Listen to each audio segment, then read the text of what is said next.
42 ans de pouvoir, mais qu'est-ce qu'on peut retenir du bilan de Biya? Contrairement aux échéances passées, où le RDPC marchait en rang serré, cette fois-ci, ils sont en rang dispersé. Chacun est en train d'accuser l'autre de mauvaise gestion, de vol, ou alors de manque d'application des injonctions ou des missions qui ont été assignées par le président de la République. Chacun est en train de corriger l'autre. Bref, le régime Biya est en train de jouer au ping-pong de son dernier set, le set de la fin. Oui, parce que ce septennat ne sera pas comme avant. Aujourd'hui, ce n'est plus l'opposant qui est jugé. Ce n'est plus Maurice Kamto, tout simplement, qu'on nous brandit comme étant le responsable de toutes les misères qui arrivent au Cameroun. Aujourd'hui, le régime Biya, chacun est en train d'accuser l'autre en espérant qu'il pourrait peut-être sauver sa tête ou s'accrocher à la barque si jamais il y a un remaniement. Aussi, les accusations pleuvent par rapport aux réalisations et même ce qui est beaucoup plus intéressant, c'est que là où on parlait de pays organisateurs, la région où Paul Biya est né, c'est-à-dire la région du Sud, c'est là-bas actuellement où on sort les épées, les machettes, les couteaux. On y va sans retenue. De quoi est-il question? C'est que les jeunes de la population, les jeunes de la région du Sud ont été longtemps manipulés en montrant que c'est l'étranger qui était à l'origine de leur malheur. La région du Sud est enclavée, les infrastructures sont absentes, les jeunes sont dans le chômage, et puis tous les projets ont été bricolés de façon farcesque, n'ont jamais été achevés, mais beaucoup d'argent détourné. Pourtant, le Sud a eu des ministres de souveraineté qui, normalement, auraient pu développer cette région. 42 ans après, le Sud est une région enclavée où certains jeunes sont obligés tout simplement d'aller casser des boutiques des étrangers ou des halogènes pour pouvoir survivre. Cette situation amène donc actuellement les élites à s'accuser les unes des autres. Oui, lui, Paul Motazé, a pour meilleur ami les hommes-là des hommes-là. Qu'a-t-il fait depuis qu'il a été nommé comme ministre de l'économie et puis ministre des Finances, sans pour autant oublier qu'il a été secrétaire général au premier ministère où il a suivi les gros dossiers pour les grandes réalisations dont Paul Biya nous a tant vanté. Oui, on parle d'un port de Crédit, qui d'ailleurs pour l'instant lui-même est enclavé, puisqu'il n'y a pas de route. Là où la route passe, le développement suit. Lui, Paul Motazé, est aujourd'hui contesté, pointé du doigt, comme étant l'un des premiers, ou alors la locomotive de l'échec de la région du Sud. Monsieur Lindbois Mathurin est député du dialogue. Pour les 42 ans, ça n'a pas été en dansant, mais ça a été en aboyant, en critiquant, sans prendre des gants. Mesdames et messieurs, écoutez ce qui nous vient du pays organisateur. Écoutez toutes les complaintes et toutes sortes d'accusations qui ne viennent pas de Maurice Kamto, qui ne viennent pas de J. Mingono, qui ne viennent pas des opposants, qui ne viennent pas de ceux-là qu'on a souvent appelés les agents déstabilisateurs de l'étranger, mais qui viennent tout simplement de la région du Sud, qui aujourd'hui est en train de découvrir que ceux-là qui les ont longtemps utilisés, manœuvrés, n'étaient que des mauvais imbéciles, des paresseux, des détourneurs de fonds qui n'auront finalement été d'aucune utilité pour la région du Sud. Le soir du grand déballage a commencé. Voici ce qui se passe dans le RDPC. Voici ce qui se dit dans la région des Biya. Le ver est dans le fruit. Écoutons. Le président de la République a commis ses ministres pour améliorer le cadre et les conditions de vie de nos populations. Il serait donc de bon ton d'établir les responsabilités. Il me semble, la première responsabilité pour moi incombe aux usagers de la route. Et la deuxième incombe aux membres du gouvernement qui ont la charge d'améliorer les conditions et le cadre de vie de nos populations.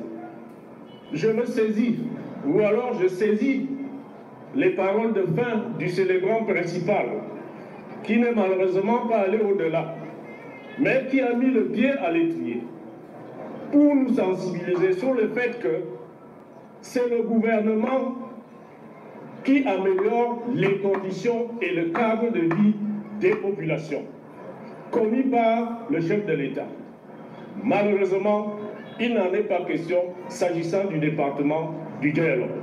J'ai même envie de vous dire, c'est un accident de trop. Peut-être ceux qui ont passé 40 ans dans cette ville peuvent se rappeler de ce que, à l'invitation de Monsieur le Président de la République, adressé à Monsieur le Président de la République française, en la personne du regretté, ou alors regretté mémoire, Monsieur François Mitterrand, il vous souvient que nous avons organisé un charter ici qui malheureusement n'a pas atteint sa cible, qui était Yaoundé. Cet accident a eu lieu pratiquement dans la même zone et nous avons perdu 40 de nos frères et sœurs. On n'en a pas parlé, peut-être parce que ce cas est patent, mais il vaut mieux qu'on en parle. Monsieur le préfet du département, je voudrais vous saisir officiellement pour vous dire, cette fois comme parlementaire, pour vous dire que vous êtes le représentant du chef de l'État, vous êtes le représentant de chacun des ministres. Nous devons nous saisir de cette opportunité que cet accident nous offre. En ce moment même, le ministre des Travaux publics a engagé des travaux sur la nationale numéro 9, section Balmayo-Saint-Mélima.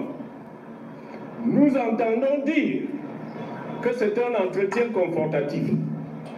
Est-ce que c'est normal, 40 ans de pouvoir, que nous soyons encore en train de parler des entretiens confortatifs sur un axe que le président de la République emprunte à tout moment? Cela nécessite une conscience, j'allais dire, collective. Monsieur le préfet, autre chose, nous attribuons, nous venons même de maudire le village Combé. Moi je dis non, la faute à qui? Figurez-vous, cher monsieur, peuple de Dieu, le président de la République a entrepris de placer les fils de ce département, 4, à la tête des ministères de souveraineté, qui sont le ministère des Finances et le ministère de l'Économie. Nous avons tenu ces ministères pendant des décennies. Où est le bilan?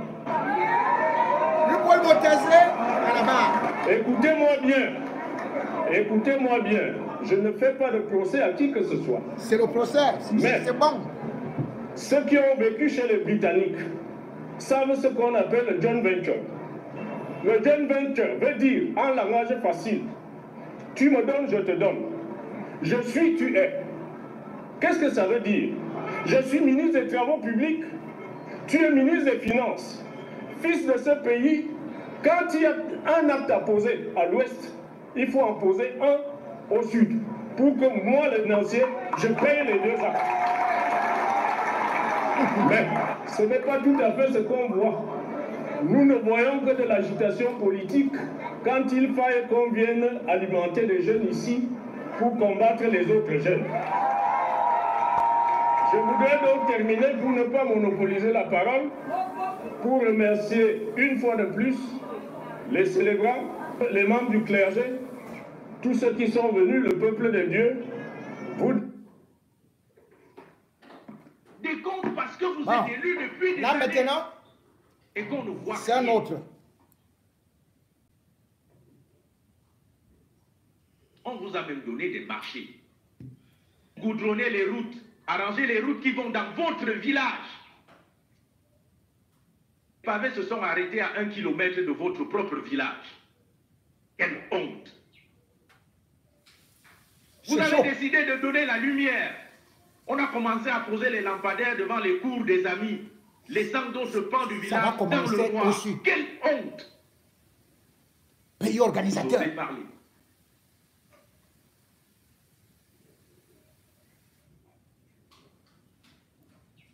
Où est Continuez. le marché moderne de Sangmelima? Il est où? Les compétences. Où est le lac municipal? On a vu des engins garés là-bas. 4 ans après, c'est où? Hey, ça cuit. Ça cuit. Oh. Je quitte d'abord. Hey. J'ai vu Calmez-vous. Ne mettez pas la musique. Ne l'appelez pas. les départements, les communes de ce Ne Cameroun. le dérangez pas. Depuis la période des vacances jusqu'à cette période des rentrées scolaires, on a vu des parlementaires sur le terrain en train d'accompagner la jeunesse. Bourse scolaire par-ci, animation par-là, machin et tout le reste, pour encadrer la jeunesse. Les gens du Sud, vous entendez? Après chaque session, on voit les autres rentrer dans leur circonscription pour faire des comptes rendus, pour discuter, pour recueillir ce que les populations veulent. Qui vous voit? Fama Dongo, Vous tu arrivez es à où? Sangmelima dans les voitures avec des vitres fumées et les soulevées. On vous voit. Quand est-ce que vous vous êtes assis devant le peuple qui vous a élu?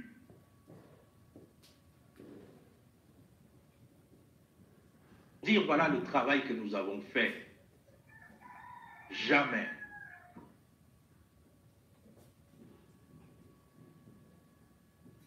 Soyons sérieux.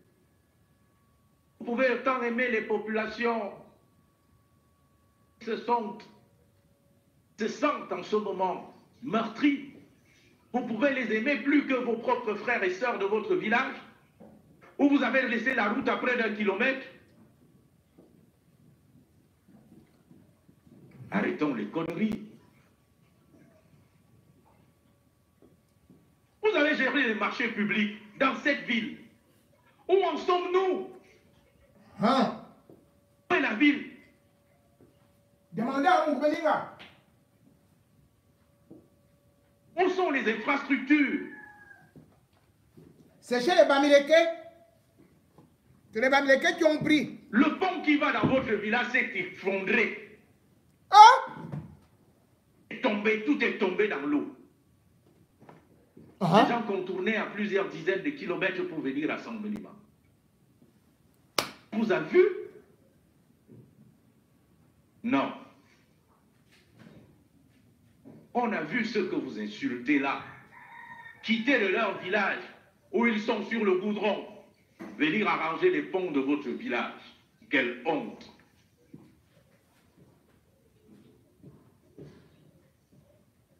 Et vous croyez que vous pouvez parler?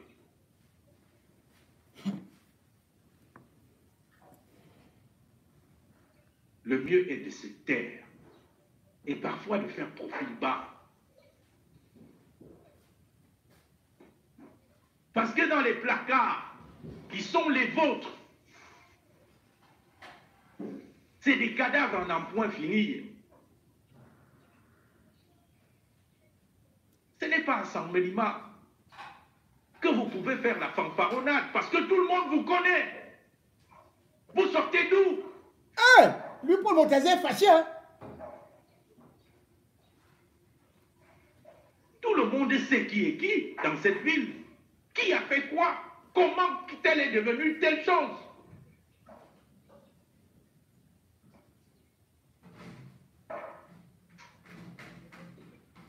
Bon, est-ce qu'on peut s'arrêter?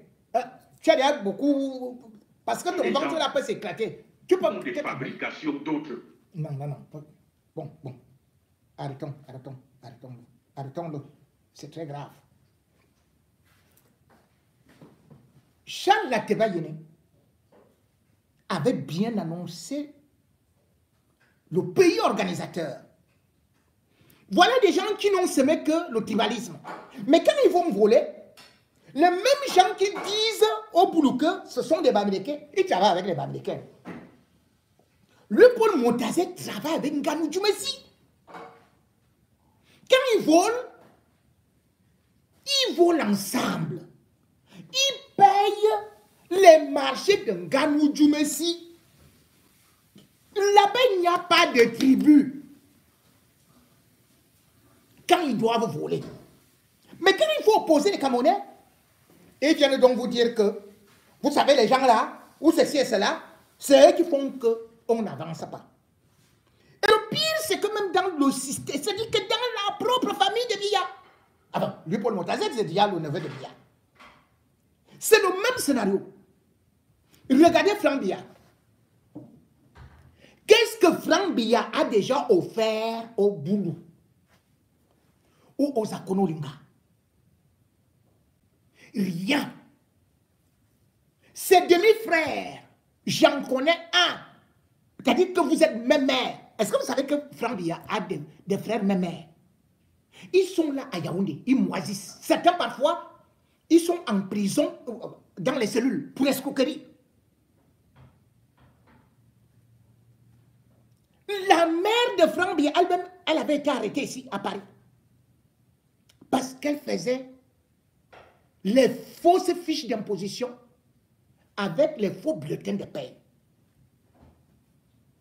Mais vous voyez que l'un des hommes clés du système de vol de Franck Biya, c'est un gars américain. Là-bas, il n'y a pas de tribalisme quand il faut voler. Quand il faut créer une fausse société, une ingénierie forestière, vous n'allez pas voir un boulot. Franck Biya va appeler quelqu'un d'ailleurs. Et même,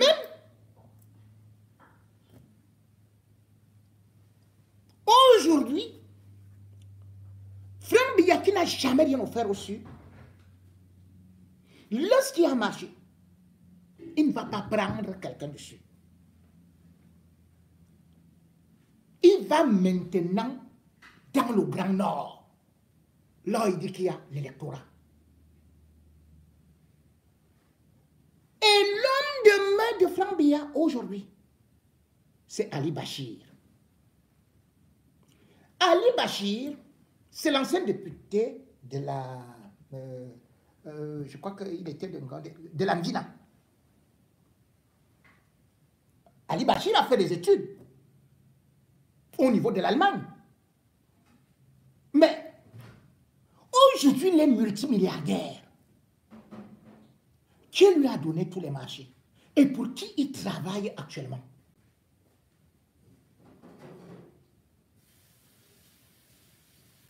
C'est pour Franck Biya.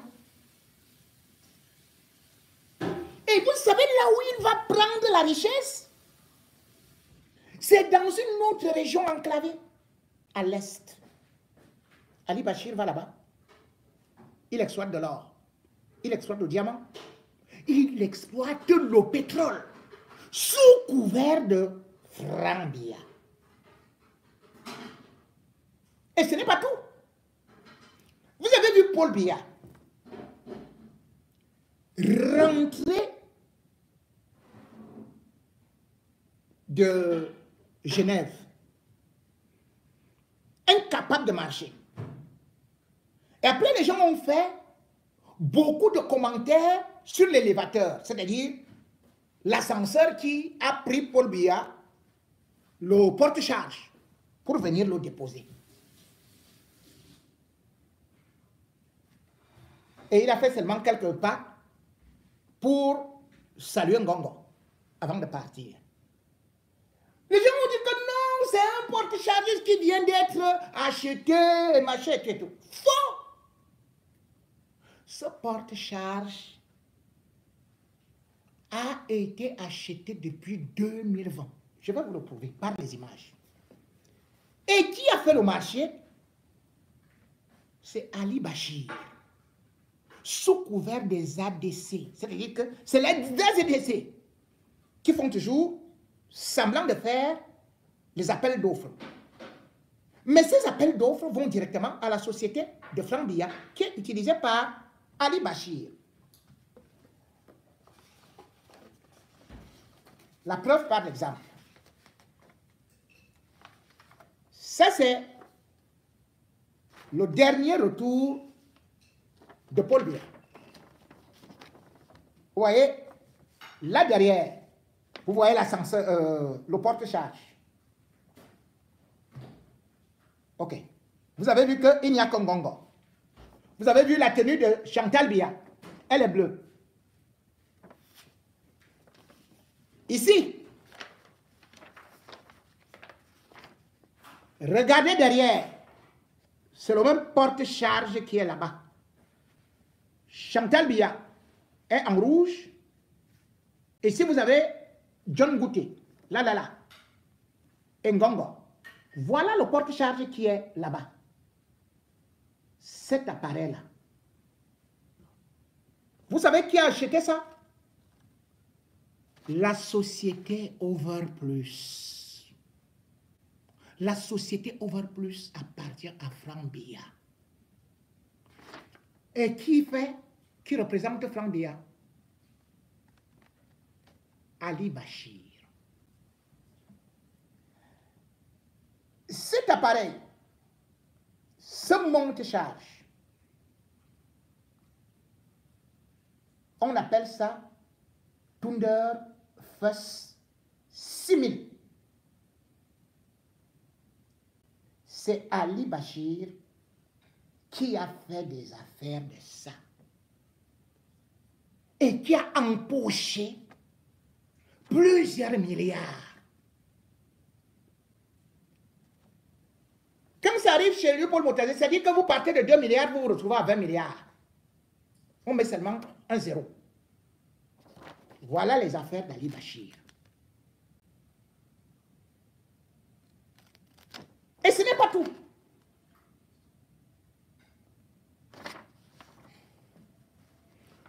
Depuis les années 2010,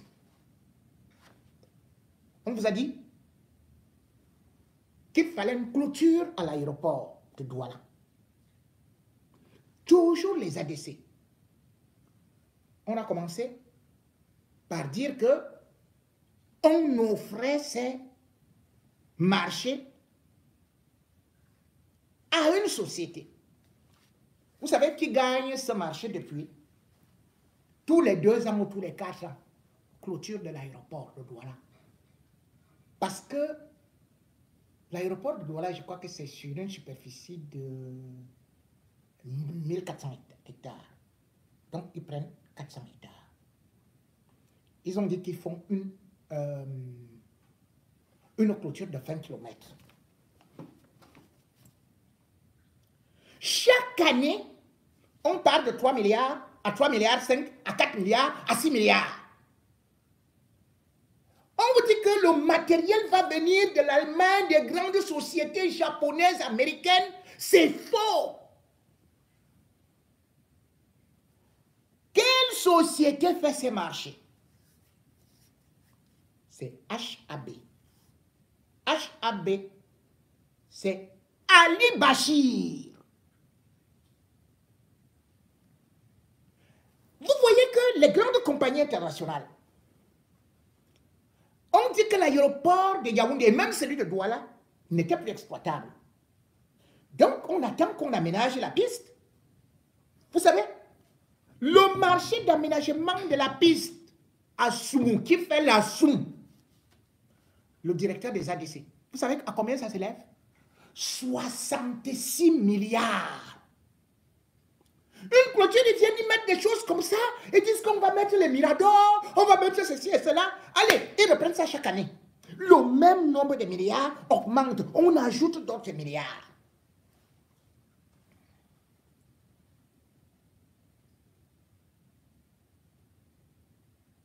Vous voulez discuter? Ali Bachir, le dernier projet de la clôture, comment ça s'est passé? Tu as donné combien à ceux qui montaient le dossier? Derrière Flambéa. Tu as donné combien? Il dit, moi je te donne donc le prix, ce que tu as donné. Et je te donne d'ailleurs le lieu.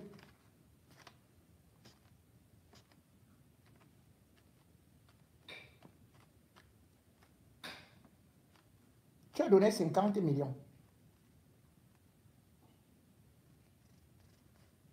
Dans un hôtel à Douala.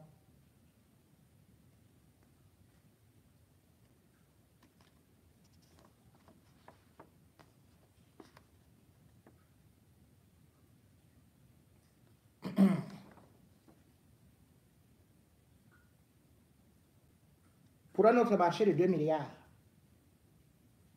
Dès que tu as pris l'argent, tu as disparu, non?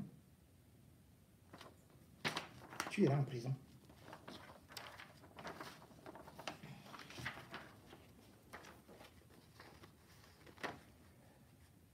Dans leur magouille, comme Franck Biya se dit que lui aussi deviendra président grâce au Grand Nord. Donc, ils ont mis dans leur projet de détournement avec des marchés fictifs et surfacturés un ancien ministre, Daïrou. Salou Daïrou. Vous savez, Salou Daïrou était ministre déjà à 36 ans. Hein? Et il a été directeur du cabinet du Premier ministre, il a été ceci, il a été... Il a tellement dépensé de l'argent, il jouait à ceci, il jouait à cela, à la grande vie. Aujourd'hui, il vit sur les crochets d'Ali Bachir et de Franck Biya, qui sont en train de ruiner le Cameroun. C'est-à-dire qu'au Cameroun, chacun est là pour rapidement voler, se remplir de poches, et on vous dit qu'ils sont des milliardaires. Ils sont des milliardaires. Ali Bachir, tu as offert dernièrement une Highlander à Salou. N'est-ce pas? Salou Daïrou. Tu avais une vieille Mercedes. Puisque depuis là, dès qu'on t'a enlevé du gouvernement, tu as commencé à devenir désespéré. Là, croyant que tu allais être nommé voilà, président de l'Assemblée nationale. Vous êtes maintenant derrière Franck Biya.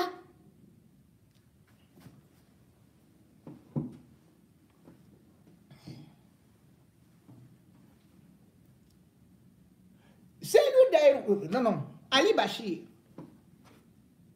C'est le genre que vous dites, oh, il faut donner les responsabilités aux jeunes, mais comme les Franck Biya, comme ça, c'est une bande de détourneurs, de voleurs, de pilleurs. Ce sont les pilleurs des caisses de l'État. Vous connaissez la ministre là?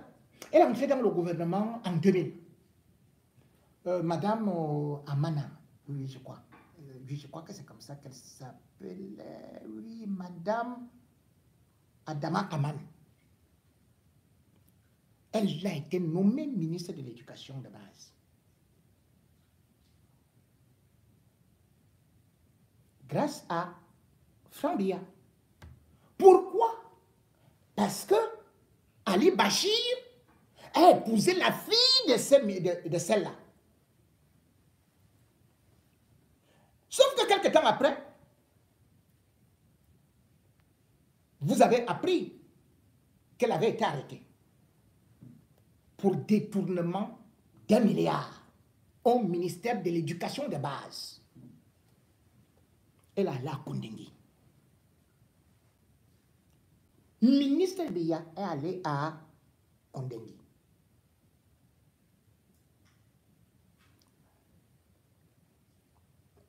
Quand elle est allée à Kondengui, je crois que Franck Biya a voulu faire le même jeu a fait, pas que a voulu faire. Parce que les gens que vous voyez sortir là, comme les Tanakuna, c'est toujours un des pions de Frandia. Pour faire sortir la ministre, on a dit restitution du corps du délit. Dès qu'on a dit ça, les détournements sont partis de 1 milliard à 212 millions. Vous connaissez qui faisait les marchés là-bas? Pascal Bachir avait fait au moins 100 marchés dans ce ministère. Au moins 100. C'est lui qui a payé. C'est comme ça que la ministre s'est retrouvée dehors. Mais elle a passé 2 ans en prison, en pleurant. Et finalement, je crois qu'elle est morte dernièrement. Je crois que c'était ou en janvier 2024. De toutes les façons, c'était au début de l'année. Je crois que c'était le... Non, c'était plutôt le 29 avril 2024. Madame. Aman. C'est pour vous dire, comme nous aimons entendre que le pouvoir est écarbéti, le pouvoir n'est pas écarbéti. Les gars là volent avec toutes les tribus. Ils vous disent d'aller combattre les Bamileke, mais ils font des marchés avec les Bamileke. Vous avez vu d'ailleurs celui qu'on appelait le professeur Joseph Owona. Le professeur Joseph Owona est celui qui a créé les Singa. En disant, on se bat contre les Bamileke, on va faire ceci, on va faire cela. Mais à l'université, il avait donné tous les marchés exclusifs à qui? À Foucault. À Foucault le Bamileke. C'est comme ça que Foucault a pu créer ses quincailleries. Créer ceci, créer cela. Mais ceux qui sont abrutis, et c'était tout simplement en train de dire que oui, nous sommes en train de combattre les Bamileke, nous sommes en train de combattre tel ou tel. Le régime Biya est un régime de kleptomanie. C'est Albert Zongan qui dit souvent ça. Qu'au Cameroun, il n'y a que 2 tribus. La tribu de ceux qui volent et la tribu de ceux qui n'ont rien. Les gens viennent là et vous s'asseoir et vont dire vraiment, si les Bamileke prennent le pouvoir, ça va nous faire vraiment ceci et cela. Mais en ce temps, la plupart des marchés de la ligne 94, Amoubelinga, a fait ça avec des entreprises fictives de quelques hommes d'affaires Bamileke. Qui est l'avocat d'Amoubelinga? Ce n'est pas Maître Tchunga. Maître Tchunga, c'est un Ondodou, c'est un Kambeti. C'est parce qu'ils savent là où sont leurs intérêts. Donc quelqu'un ne peut pas venir vous dire que non, vraiment, comme tous les Bamileke, ceci et cela, alors que la mère de la première dame, elle me est partie épouser un Bamileke. Elle était même mère là-bas, à l'ouest. Et on vous dit que c'est le Bamileke qui est dangereux, que c'est le nordiste qui est dangereux, alors qu'ils sont en train de travailler avec les nordistes, mais ils vous disent que si le pouvoir part chez les nordistes, mais pendant ce temps, certains nordistes soutiennent le RDPC. Les premiers appels, qui a ramené le RDPC à Maroua? C'est Seydou Daïrou. Il a été élu député là-bas, à Maroua village. Et il a commencé à masser tout le monde autour du RDPC. Sinon, Maroua, qu'on est en train de dire là aujourd'hui, qui est devenu un bétail électoral, ce sont ces élites qui appauvrissent l'extrême nord. Parce qu'ils font des marchés, mais ils ne le partent pas partager. C'est exactement avec les élites, la même chose avec les élites du Sud. Les gars font des marchés, ils achètent des maisons ici, en France, et dans leur village. Regardez Famandongo. Quelqu'un est chef de village. Mais la route bitumée, comme on parlait là, la route bitumée, ça reste net au niveau du village de Famandongo, c'est-à-dire que Endom 1. Endom 2, comme c'est notre chef là-bas, la route ne continue pas. Comment Demande Boulou va se lever pour dire que c'est lui qui a le pouvoir, que c'est les Boulous qui ont le pouvoir? Où sont les entreprises qui ont été créées en leur faveur? Qu'est-ce qu'ils ont dû faire en ce temps? Ils ont permis à la population de vivre mieux? Non. Le tribalisme ne doit pas passer. Nous avons un compte. Nous avons à demander des comptes à un régime de prédateurs. C'est le régime RTPC. C'est le système BIA. Et c'est toutes les tribus qui sont concernées. Franck Biya n'a jamais aimé un boulot. Franck Biya n'a jamais travaillé avec un boulot. Franck Biya travaille avec ceux-là qu'on vous présente comme des halogènes. Même pas une école. On vous dit que les routes, on vous dit que les ponts s'écroulent. Et on vous fait comprendre que le frère de Biya, travaille avec Moutazé, travaille avec le grand frère de Paul Biya. C'est eux qui ont gagné le marché de construction des péages. Dans quel pays on construit les péages avant les routes?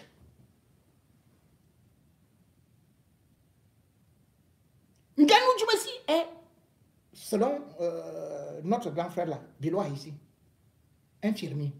Il soigne la sœur de Biya. Il devient ministre des Travaux publics. Vous avez vu une photo où il est là, devant un nid de poule. Il est venu assister à la fermeture d'un nid de poule.